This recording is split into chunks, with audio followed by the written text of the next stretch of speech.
So we've lit the tower, we've got the kindling at the top, we've got the firelighters there, we've got the kindling and we've got the logs at the bottom.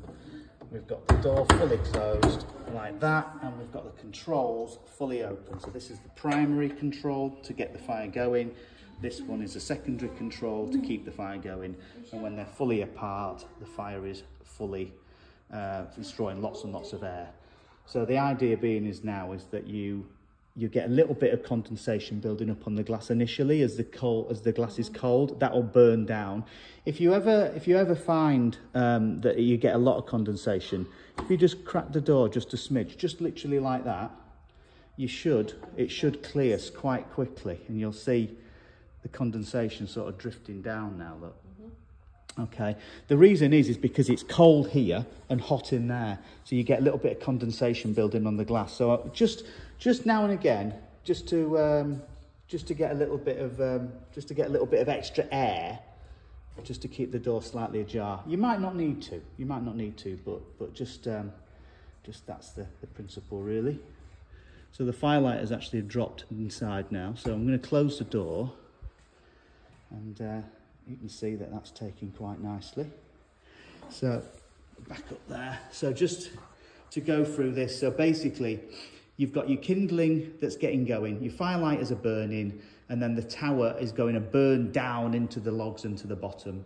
Okay, but we've got no issues and there's no smoke or anything coming in there, so we're all okay.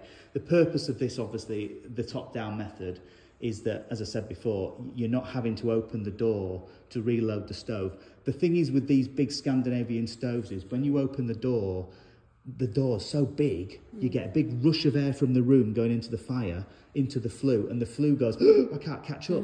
So you get smoke inevitably entering the room. So to avoid opening the door until the stove's hot is really good. Okay. And then really, until those logs have really taken at the bottom there, you don't touch that right-hand control. So you leave the controls fully open until the logs have really got going.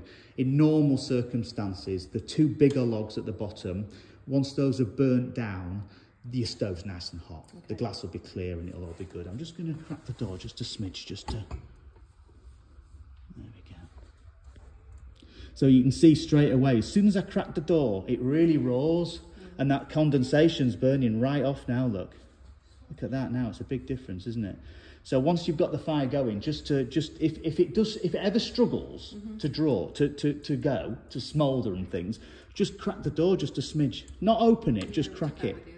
Yeah, it's a really useful thing, because the thing is the controls, they only allow so much air into the fire, and sometimes it just needs that just a little bit of extra push to get it going. As soon as you start feeling some heat through the glass, you should be able to just close the door and it should stay off now.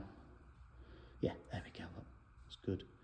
So that's going beautifully. It's going beautifully. There's start to be a little bit of heat coming through there in a bit, and then really once it's burnt down, and you can start to reload the fire. A really good tip, and this is great, and I'm going to. But the really good tip is when you open the door of the stove, and this is really one good one for Gary, because obviously again opening the door to put a log on it, you are encouraging smoke into the room. So open the door, a bit like an oven, open the door, let the fire catch up, and then open your door, put a log on it and close it straight away. Okay, never leave the stove door open, and just open it a crack, let the fire catch up, and then let it go. Yeah. But only because the flue's not warm yet. So I wouldn't normally have done that. The whole purpose of the top-down method is to avoid opening the door. So hopefully that should be okay. All right? And there we are.